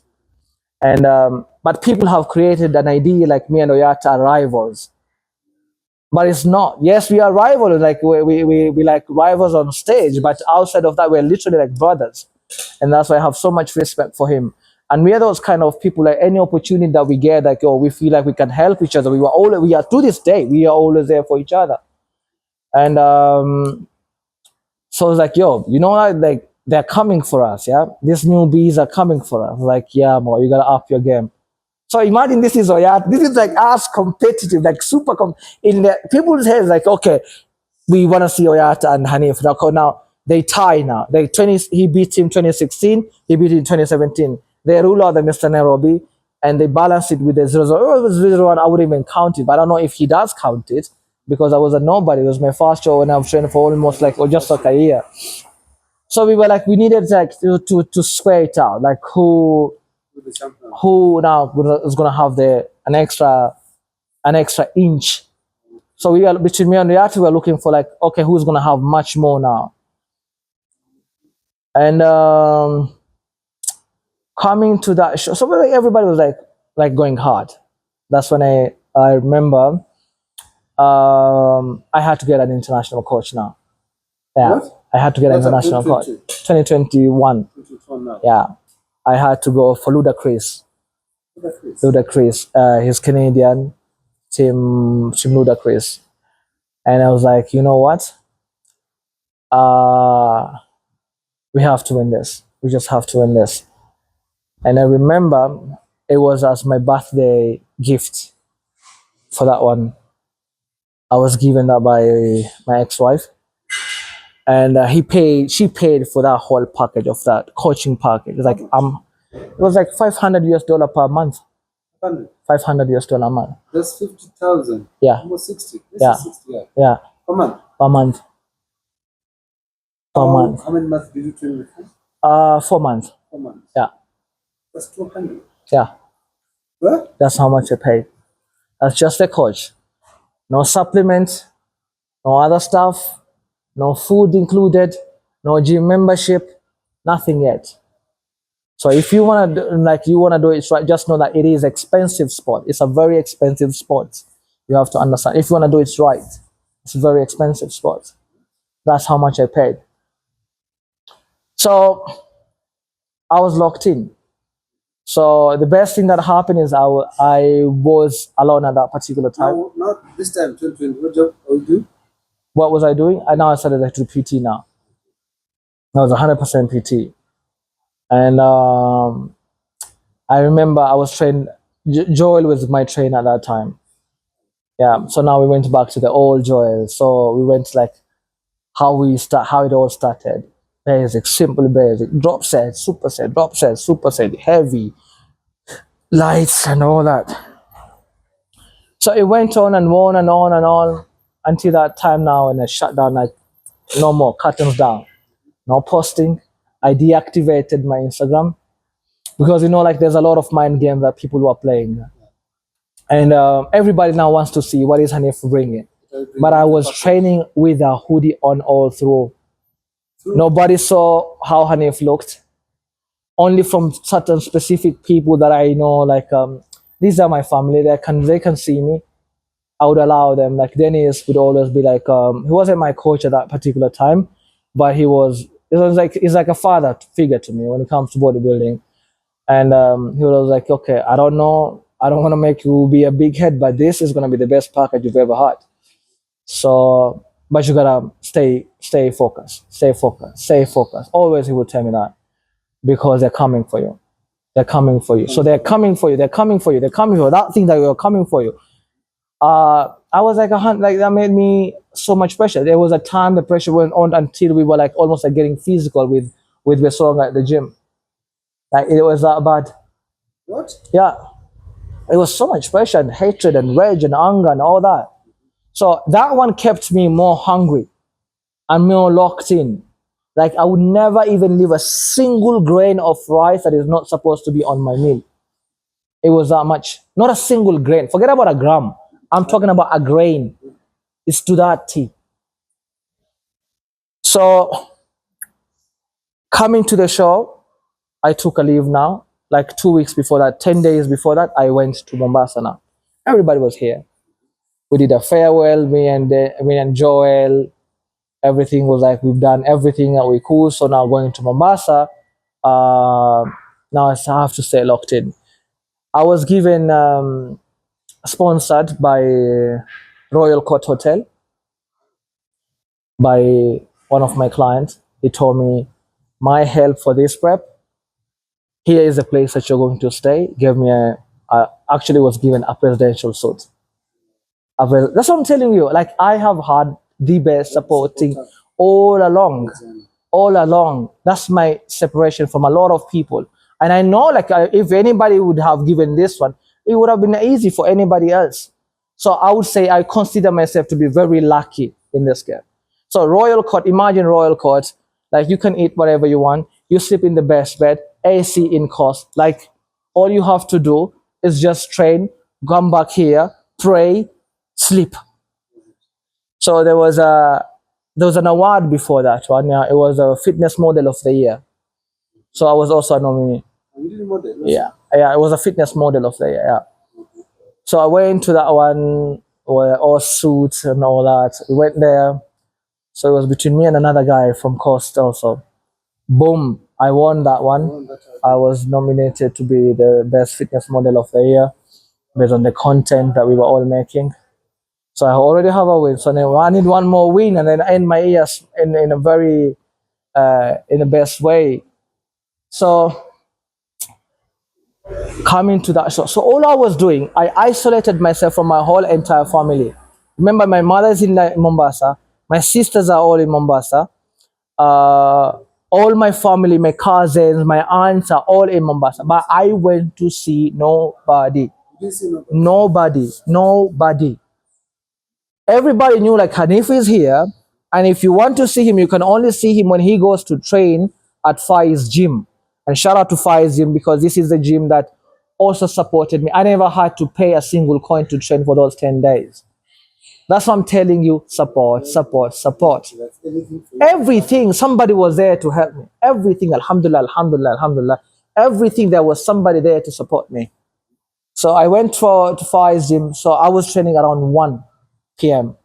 I go there, I train over there, because remember, I was doing my cardio at the hotel at Royal Court. Shout out to Royal Court, because they have the very amazing hotel, which has a gym with the best treadmill you can ever have.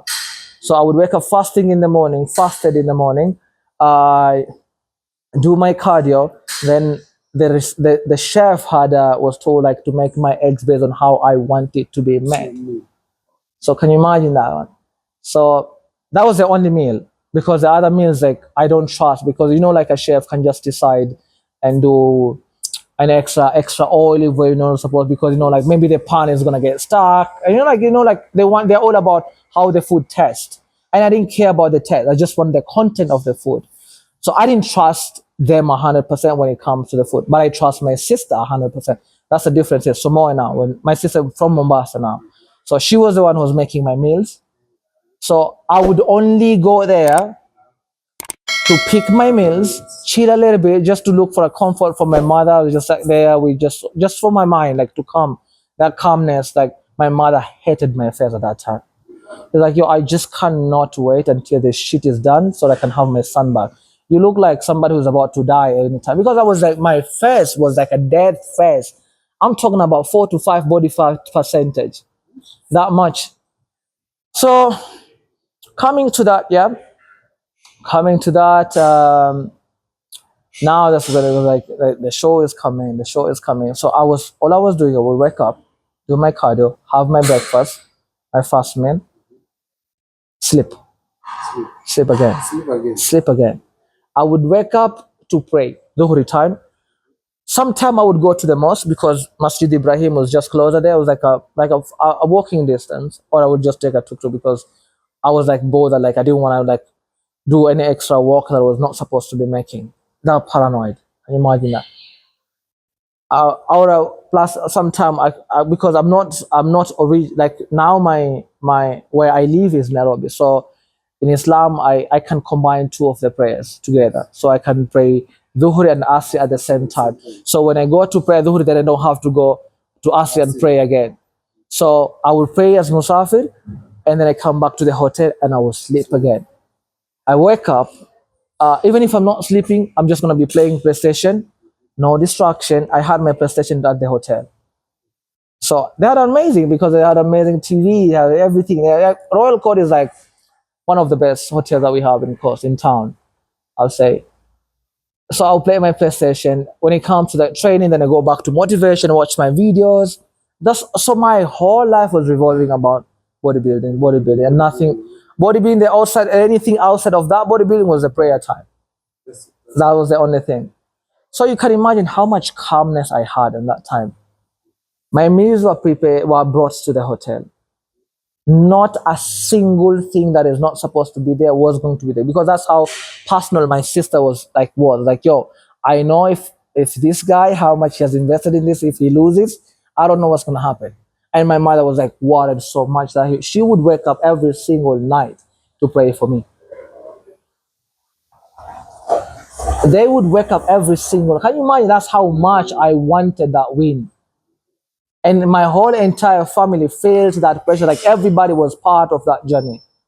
My brother-in-law was like literally there in case you want anything and you don't want to come here, I'm more than happy to bring it to you.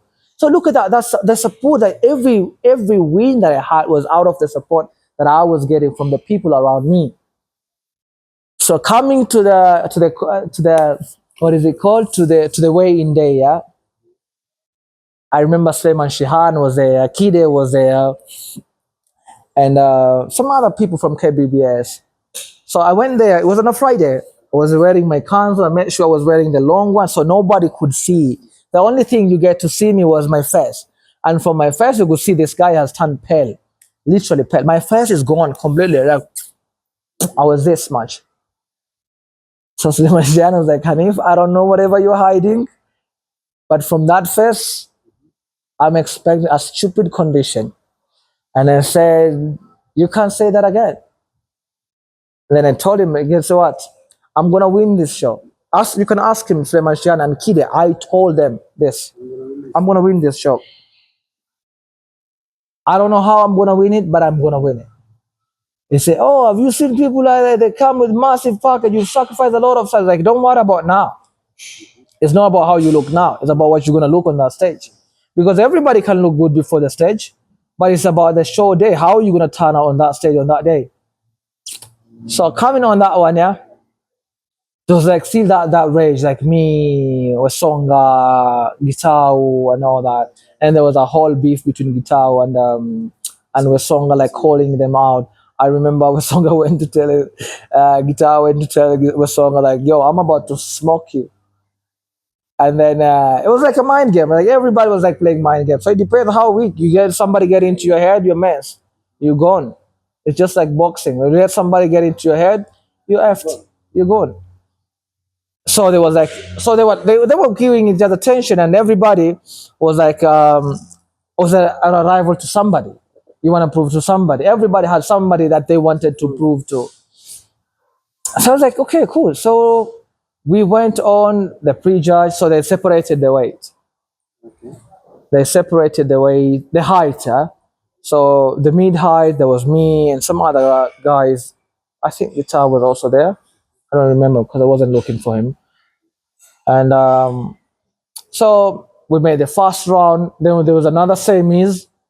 There was like 2 prejudges. Can you imagine that? That's how many people there were on that men's physics. There were men's physics stage was packed. So next time they had to do the first one, then the second one, then they had another final now. And to be perfectly honest, it took the judges the longest to decide who's the winner in every category, in every stage of that show. That's how much stiffness in it. And the crowd was mad. I remember my whole entire family was there. My aunt was there, the one who raised me, Hania. My mother was there. He has never gone to any bodybuilding show in her life. All my sisters were there. Yeah. My cousins, name it, my friends, my baba, name it. Everybody was a total shutdown. So you can imagine how much all my cousins were there, all my friends were there, all my whatever, name it. They had like, I remember Abdul, one of my baba, was like my very good friend, my like a family to me. Yeah, he's like, today I'm not working, bro. I am with you until the end of this thing, and they never left. So that support also, like I'll say, like it really helps your confidence and the calmness, because you know when you're on stage and you feel like people like are shouting, it gives you that certain confidence, like yo, I'm doing something right. Yeah, and then it gives you that attention from also the judges, because the judges, they a little bit, it does play, the fan base does play a little bit role. I'm not saying it determines, but it does play to a certain extent. So cutting the story short, the prejudge, we made it.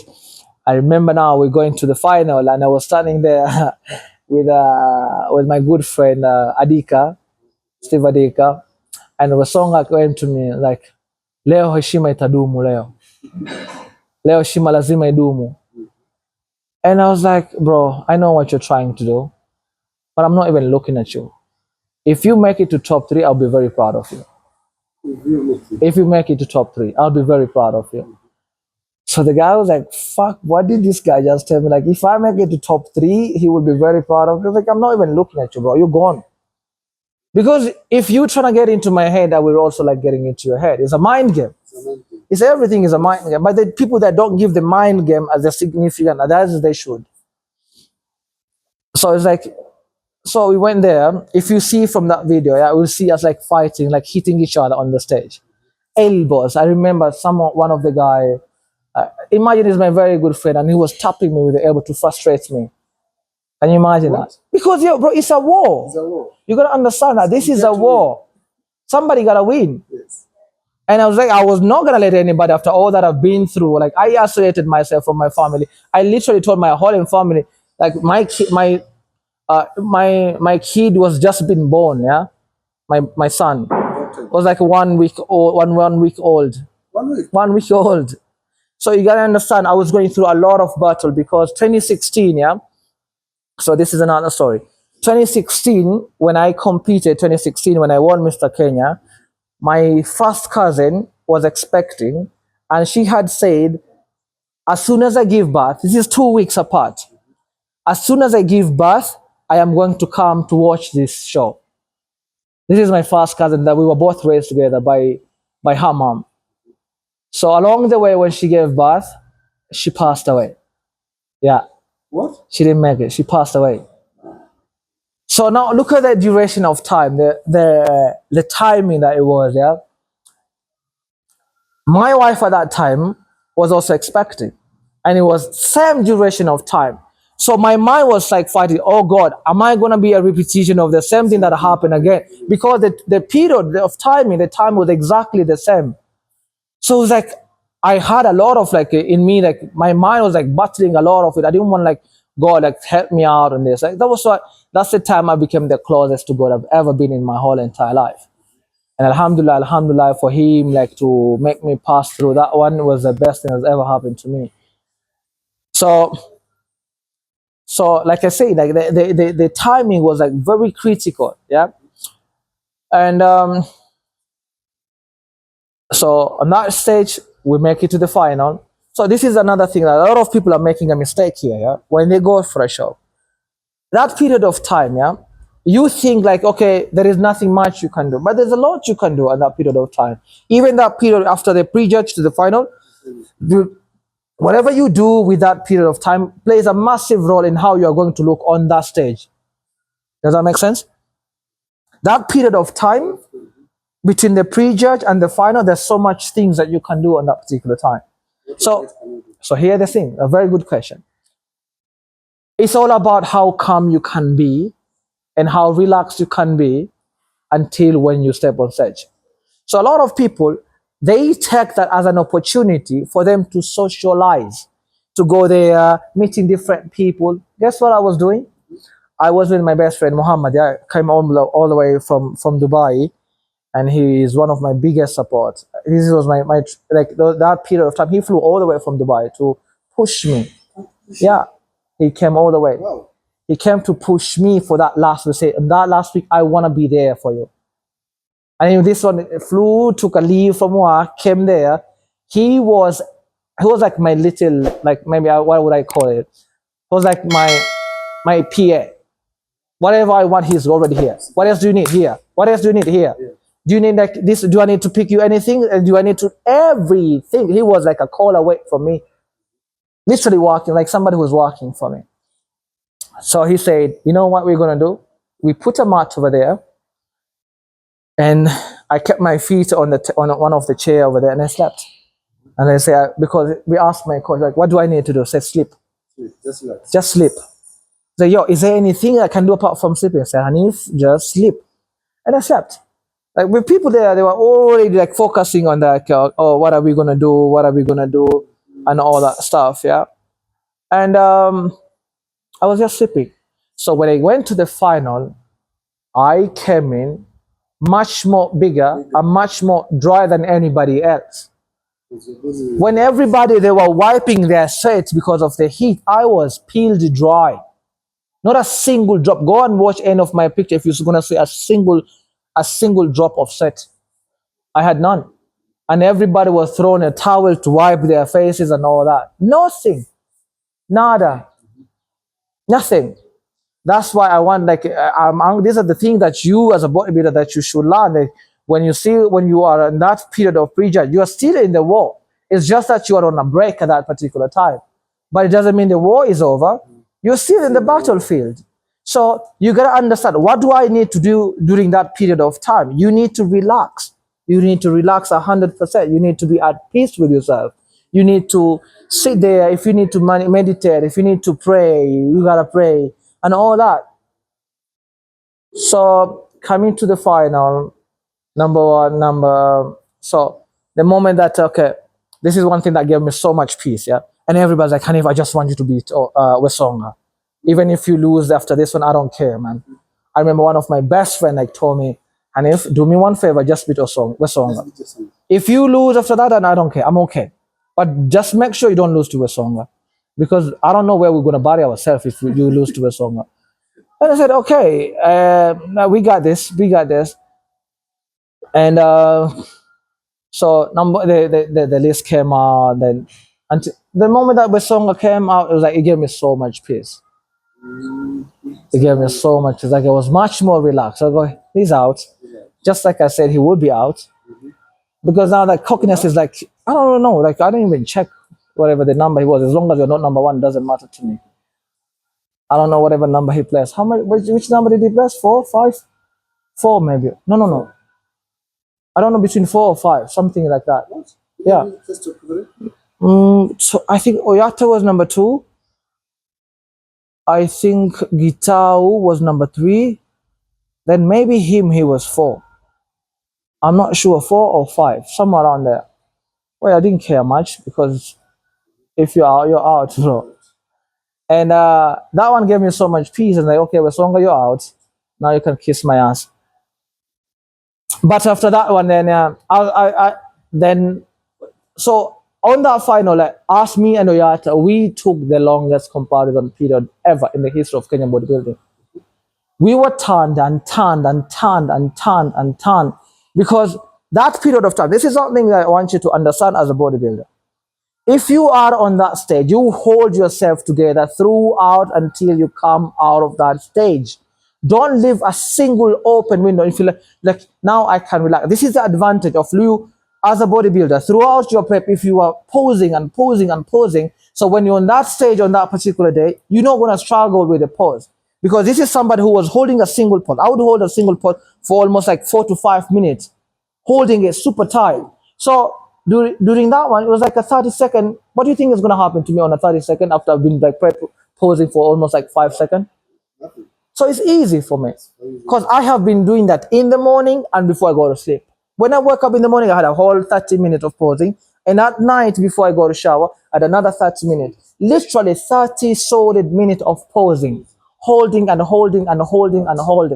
So for me, I'm not going to struggle on that particular day. But you want to wait until now, it's a couple of weeks out, then now when you start to practice full pose, you're going to struggle.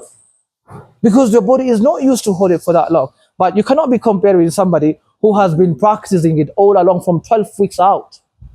I've been posing from 12 weeks out. And this is an idea that I learned from Dennis Otieno. And I thank you for that one. Always remember that. He was telling me like, I want you to pause, Hanif, pause. Make sure you're pausing. Make sure you're pausing every single day. And I was taking everybody as a advice like that one. Yeah. So we never left two people now. Yeah. Me and Oyata. To us as me and Oyata, like whoever wins. And I genuinely think both of us will be happy for another one. If I won, I think Oyata would have been happy. If he won, I would be happy for him too.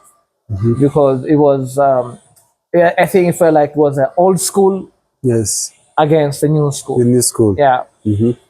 Because it was all about, there's no OG. We're taking them to retirement. That was the old vibe before that competition. So from there now, I've won Mr. Stuff 001, which involved a lot of athletes from Tanzania, Uganda, Zanzibar. Yeah, Was very everybody big. was there. So to stand out to be the best out of them all, that meant a lot for me. And I'm so sure, even like for the youth who were there from course, they feel like they were very well represented by me. And I know I inspired a lot of youth from that show for them to believe that they can also achieve this this championship of like bodybuilding. And a lot of youth from that time, and I'm so sure coming to this 2025 Mr. 001, you should be expecting a lot of athletes from coast, because that came with that much impact into the society. Like if our own could win this show, so it's definitely gonna be in us. We are also capable of winning this show. The show. That was my biggest achievement as an individual, to have inspired a lot of youth from the coast region, for them to believe that they are also capable of winning this show. Winning the show. Yeah, that's one of my biggest win outside of this. You did. Yeah. That was the last show. Then I competed. The last show I competed was the Dubai Muscle Show. Was 2020 2022, 2022, 3. 2023. I'm not so sure which year exactly, but yeah. So during this period of time, I was on 2 weeks to that show. I was 100% on. Like I know, like my condition was like very spectacular. But then now moving to Dubai, a lot of things happened. And remember, I was in a hotel. This is the stupidest thing that I ever did. I was in a hotel. My food was like, like you're in a hotel, like Muhammad will bring me food, my friend, yeah. They will bring me food to the hotel, but now I cannot warm up the food because in the hotel there is no microwave and you're not allowed to go to bring any food from outside to be warm. So I would eat cold food. And like fish, yeah. Fish can give you the worst food poison you can ever imagine. Any seafood can give you the horrible food poison you can ever imagine. So 2 to 3 days to the show, I started to feel like my stomach was like reacting. Up and down. Okay. Was reacting until now. It got to a point now I felt my stomach was this much bloated, and I couldn't even hold it. Now I started to feel the pain. Now imagine now, because now you're trying to figure out what can I do to flush things out. Okay. I use the fibers and fiber gel to try like to if there is anything that's gonna come out, they should come out and stuff like that. But nothing was working. So I had to take the pee that's gonna make me like flush out everything. So when I flushed out everything, yeah, I lost all the water that I had. Like like when you're diarrheaing, yes, and you flush out everything. You get so weak and dehydrated at the same time. And that's the time like you have very little energy in you, and the food you're in a crazy deficit. Then now whatever is left, you flush it out. So I lost so much condition. I became super flat. I was telling my coach, got to a point and told my coach, yo, I don't think I should be doing this show, because my body was holding so much water after that one. Like we tried everything, manipulating the water and all the carbs and all that. Nothing was working. So I go to the show like, yo, he told me like, Hanif, I want you to still do it no matter what the outcome of the result, because mentally, if you go all the way to this is your first international show, and then you don't compete, yeah, it will affect you like mentally. It really affects you mentally. And so I had to do for the sake of it. I knew it like I was not gonna nail it. So I would imagine like going to a show, I've already lost, because if I looked the way I was looking here before I flew to Dubai, that was enough package to win me that show. Okay. I can assure you that. Because when I look at the pictures when I was here before that show, I was looking solid over here. But then, like I said, don't make excuses. When you lose, take full responsibility, go back to the drawing board, work harder, and bring the best out of that. Let that be as a motivation. Because you cannot be winning every single show. True. So you have to be having that mindset that if I don't win, what's next? Does that define me? Am I going to let the lose determine who I am or decide who I am? No, it's not going to decide who I am. I am Hanif and I know myself and I know like, yes, I was not a winner on this day, but not in general. On this day. So on this day, I was not a winner on this day, but I have what it takes to bounce back and I will bounce back. And that's why I made a promise the next time when I can step on stage, I'll bring the best package. So since 2022, you never competed? I've never competed again. I was going to compete this year in Portugal, but then I was going through some personal family issues, and I had to pull out from that one now. But as we speak right now, I'm looking for any show toward the end of this year. I don't know which show that I'm going to be doing, but I will be doing. Do you still compete in Kenya? To be perfectly honest, I retired after 2001, and I made it very open and public that I wouldn't be competing in the 00 in Kenya anymore. But we never know. I'm not Habib. I'm Hanif. Okay, give me a top. Okay, first of all, first Gambia, you use steroid. Do you have any regret? Do I have any regret? Yeah. I don't know who said I'm not using any steroid. I didn't say any part in this conversation that I use any steroid. Yeah, you I'm know completely against the steroid usage. You don't use steroid. I don't know. I never said I use. I never said I don't use. The reason I ask you that question because you find people say, and if he's using a gear, outside people there, they talk about that. Yeah. And that's why I just ask you that question. So let me tell you something, yeah, about the roid part of it. It's a personal choice. It's a personal choice. It's a decision that you've made it for yourself. And when you make that decision, you've already signed up for the consequences of your choice. Okay. Does that make sense? Okay. Yeah. So it's very much discouraged, but there is no way if you're gonna go internationally and you're not gonna take some stuff. It's almost impossible unless you're doing a natural show, which gives you no recognition anywhere and anywhere in this world. Okay. If you wanna go big, then you wanna be rolling with the big boys, then you have to start the stuff. So meaning even if he's going to compete outside there, he's going to take. Imagine a situation, it's gonna be a race, and everybody's going there with G-Wagons, Brabus to be specific, and you go there with the Pro Box. Imagine that situation. Yeah, Does that make it's going sense? to be very tough for you. It's going to be very tough. Unless the G-Wagon driver flips, like he rolls, that's your only chance. But you cannot take like a Maybach something with a Pro Box or a Vitz. Let's just be realistic. It's a no-brainer. If you're competing with somebody who has 4 times much more recovery, 4 times more strength than you, 4 times more sleep and all that better than you, 4 times like strength more than you, how are you going to be the same? Yes, you could be having the best genetics for sure, but what if he also has the same genetics? It's going to be very tough for you to win the show. That's how it is. Oh.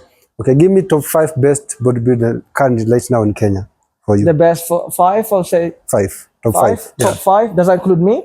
No, you know, currently right now you're talking, speaking. In the men's physique or general? General. Okay. You can't talk about men's physique without mentioning Oyata in Kenya. Okay. That's standard. There is for me in general, yeah. In general, my number 1 is category. Rashid in Kenya. Rashid. Yeah. We're talking currently right now. Oh, current? Yeah. Then I would say Wallace Rago is my favorite. Wallace? Yeah. That's one. When it comes to like a full package, is number 1. If there's any body that I would have wished to have, it's going to be his body. Okay. And then I'll say Oyata. And number 3, my favorite, yeah. You know this guy who's training at who is training at who gym too? At who gym? Ronnie. Ronnie. That's my favorite. That's 3. That's 3. Number 4. Number 4. Number 4. Number 4. Number 4. I'm scared. Dennis Otieno for sure. Dennis Otieno. 100%. Any day. And that's number 4. Because he's one of the most decorated athlete we have in Kenya. Profile wise, he's unmatched. Yeah. And number 5, I'll say Ibalai to be balanced, because Ibalai has been very consistent in his show, and he has represented the bikini world like super well. Yeah.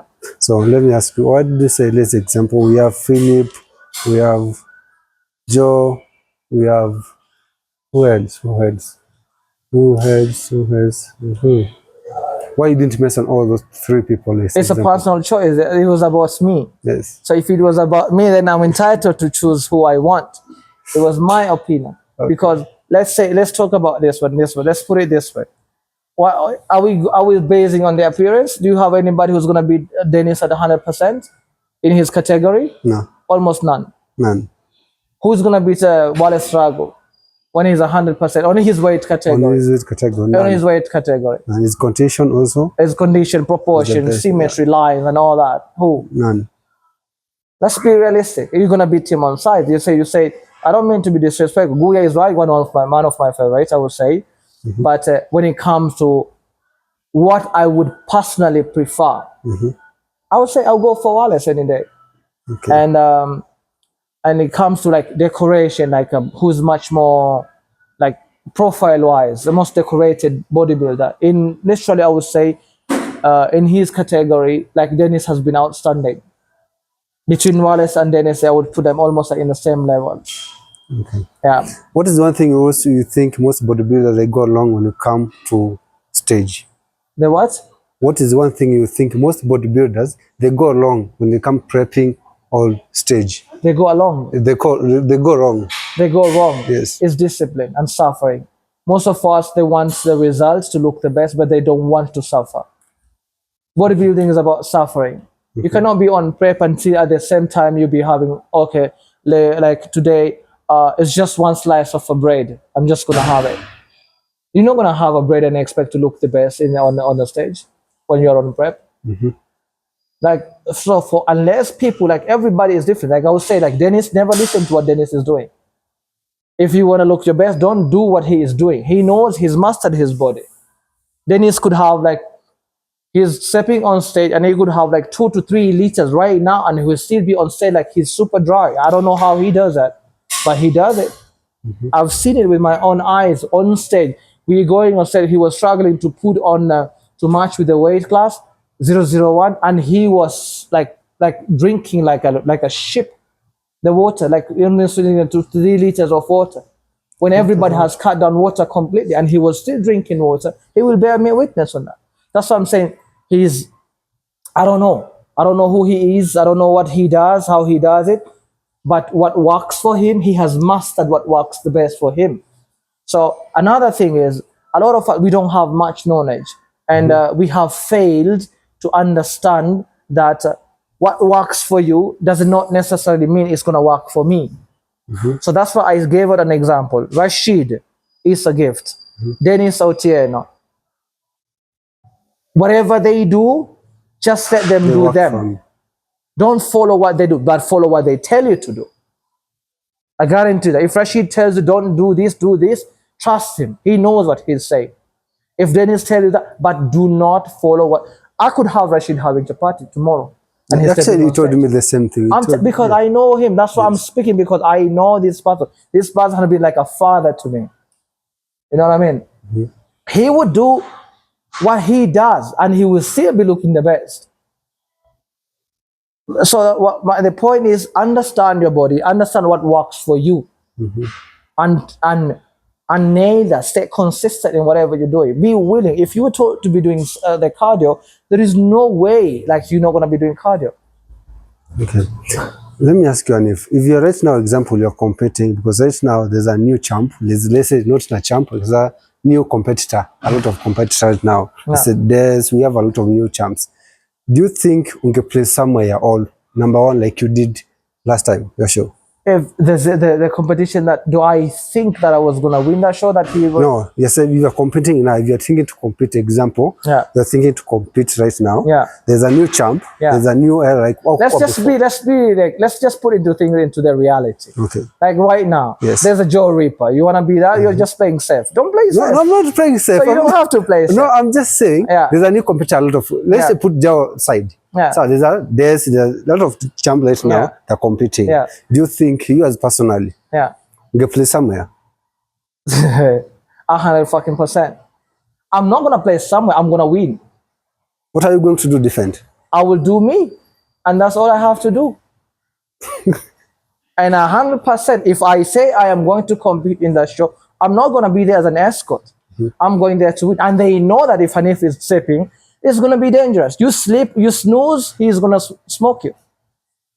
And I'm not being arrogant because the numbers, my history can back it up. Okay. If you ask Joe Reaper, if Hanif comes back, are you not gonna be scared of him? Who do you fear? I fear me. I fear me if I don't pick. If I don't pick, then I'm out. But if I'm at 100%, I would say it's almost like, I'm not saying it's impossible, it's almost like impossible to beat me. Here.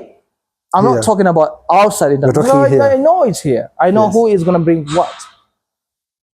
And that's why I'm saying it's not cockiness. People are confusing always between cockiness and confidence.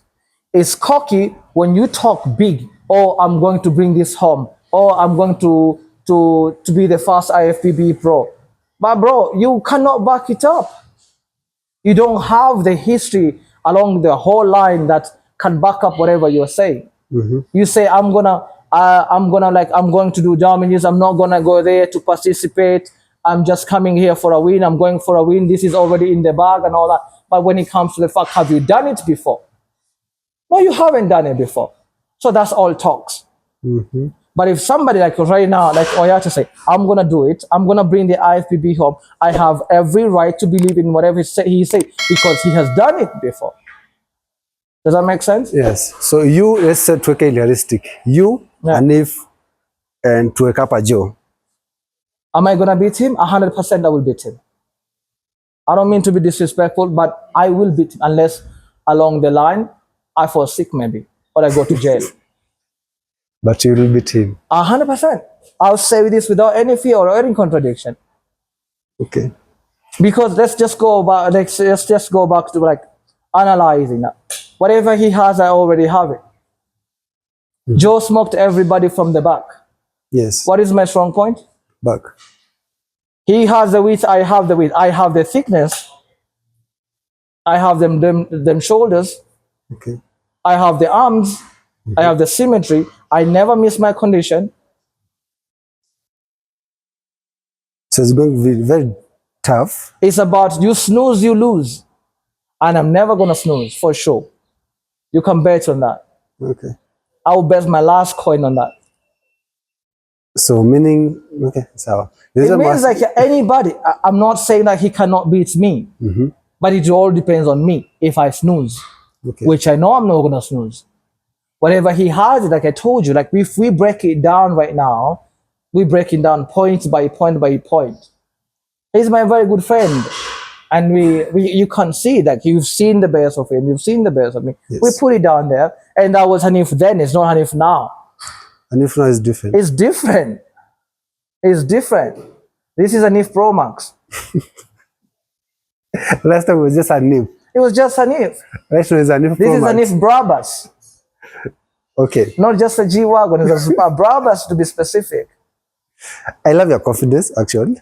And you believe in yourself. Like, Yeah. you know that no one can beat you. Because I know I would never allow myself any point that's going to allow me to lose. If you ask anybody who knows me, you ask Rashid, you ask Dennis, you ask Evelyn, Akinyo, if you ask it, when it comes to that discipline, I don't know there is so many people who are willing to go to that darkness, that isolation, that suffer, that pain, that depression, that depressed kind of a human being, more than as much as I'm willing to do it. Okay. Advice It's literally like you're playing. I'm living on the line of like life and death. And if I am willing to go to an extent, I'm willing to go to an extent that I will push whatever it takes to me to win, even if it means I die after that shot. They're not willing to do that. Okay. If you tell me to hit a card of 1 hour and then a 30 minute, I will do exactly that. They wouldn't do that. I've seen it. I've seen them when prepping. People are scared to step on the Stairmaster. Okay. What is the best advice you can give young athletes who follow you? I would say stay consistent and always believe in yourself. Let nobody tell you what you can or what you cannot do. Okay. And seek for knowledge, because knowledge is power. There's difference between somebody who knows and somebody who doesn't know. Never be shy to ask for any information when you feel stuck to the right people. And another mistake a lot of people are doing, they fetch information from many people. Find somebody that you really believe. Okay. This is a person that I really believe, and this is a person that I'm going to follow everything that they tell me from day one of my prep to the last day. Don't come and take advice from Wesonga. You take advice from Madika. You take advice from Wallace. You take a million, then you get confused. You don't know which one works for you. Choose one. Choose one person that you 100% believe this is going to work, and believe in them 100%, and then give them trust. But you have to understand, when you choose a person, you have to be in an alignment with yourself that this is the best person who I believe is going to get the best out of me. Okay, bodybuilding is a very tough sport, I can say. There's a time you may feel to quit. Several times I've been through that. And how do you conquer that? The why, my why. What is the why? Why did I start this? Who are the people? Like, I have people, I would say that people who are looking up to me. There are people that I have literally saved their life. When they wanted to quit, and they remember, okay, there is existence of Hanif. Hanif went through this and he overcame it. And because of that, I'm not going to give up. Because if Hanif did it, I can also do it. So these are the things that always make me feel like somebody somewhere is believing in me, and I cannot betray them and betray myself and betray my family and betray my kids. So all that gives me pride and fire to keep on pressing hard and pressing hard and hard and hard. Even if it was not a bodybuilder, a fitness trainer, ungefanya nini? If I would be a model, probably. A model? Yeah. When it comes to business? Maybe having a shop selling like nice clothes. Okay. Fashion world. Okay. I really appreciate your time, and there are things I learned from you, I can say, is believing in yourself and know what exactly you need to do. No matter what situation, just do it. So for the last thing, you can be your audience. Be consistent. Consistent in everything that you do. Be consistent in everything that you do. That's my first advice. Keep God first. Okay. Before anything, keep God first. Okay. And your intention in everything that you are doing, be it bodybuilding, be it business, be it whatever, personal training, name it, your intention has to be 100% pure. And when I say intention, I mean, why do you really want to win this show? Do you want to win this show so that you can belittle the rest and tell them like, yo, you're nothing, I'm the shit? Okay. Or you want to win this to aspire and inspire people around you so that they can see the light through you. You can use yourself as a vessel. Somebody can use you as a vessel from point A to point B as an inspiration of his journey for him to overcome or to conquer whatever he wants to conquer. That's the intention that I mean in this. And another thing is, make sure you have the blessing from your parents. Both parents. And when I say parents, I mean both parents. There's no one who's better than the other. Be it your mom, treat both of them equally. And if you have the blessing of both two parents, you're unstoppable. Sir, 2 questions. What is your training? What is my training? It's press pull legs. Okay. Take us through. Monday, what do you do? Tuesday, Wednesday? I don't have like a specific, I variate them. What I end up in the week, I could end up the next week in a different way. So let's say today if I do back, tomorrow I will do chest or shoulder, and the third day I will do legs. Okay. Then I will decide either I rest on Wednesday or I rest on Thursday. So to allow myself to recover. Recovery is the key. You cannot just go through Monday to Friday. There must be a break along the line over there. And yeah, so I would train Monday back and bicep, chest and tricep, legs and calves. Then I go again and I go for chest and maybe calves again because I've been really working on my calves, chest and calves. Then I either do. I prefer, because I know I put more work on my delts and my back. My chest is not so bad because genetically I was given like a very good chest. Okay. So I focus on what is that weakness that I really need to put on and stand out. So that's something that either this week I'll do back twice, next week I'll do chest twice. Shoulders has always been 3 weeks. Either I'll do it on the chest day, on the shoulder day, and a little bit on the leg day. Okay. What is the off season mean to you? Off season to me, what it means to me? Yes. It means a period of progression, the period of where the construction is done, the period where you expose your weakness and you turn them into your strength. That's what it means. It doesn't mean that in off season, this is a mistake that I used to make. I eat whatever I want. That's the period of time I put on so much stupid, unnecessary fat. I don't do that anymore. One more thing, last thing. Are you natural? Am I natural? I would say this information is not going to help anybody. Okay. If I tell you I'm natural, you probably wouldn't believe. True. You say there is no way you're natural. If I tell you I am not natural, you're going to make your own judgmental and say like, oh, da-da-da-da and da-da-da-da-da. So whatever you think it is what it is. That's what I would say. So thank you so much for your time. I really appreciate you sharing your story because that story helped young athlete who's coming. So the bodybuilding is just something, just wake up in the morning and grow up. It's a journey. Like you said, your story, you are very lucky for all those things. And you get people who supported you. So nashukuru thank you so much. And funga kitu. Thank you guys for having me here, to have the interest of knowing my journey, and I hope this story finds you in a better place to motivate you. Don't look at this in any way apart from in a way as a motivation to motivate you and to inspire you. I pray that this video finds you and it touches you in a way that is going to have a better and a positive impact in your life, be it in bodybuilding. Because don't look at a journey as just as a bodybuilder. Look at somebody who started from getting a salary of 325 bob per day to be where I am, alhamdulillah, and many more. Like from somebody who lost from a prejudge to going to win Mr. Nairobi, Mr. Kenya, Mr. Isaf, Mr. 001, and going to compete international, still going international. So look at it in that way that is going to have a positive impact. Don't allow, maybe, you cannot be liked by everybody. That's the reality of life. Not everybody is going to like you, but try in your life to be that person who see positive in everything that you see in your life. That's really going to have help. Hate is a burden. Don't let hate consume you. Be all about love. Cheers.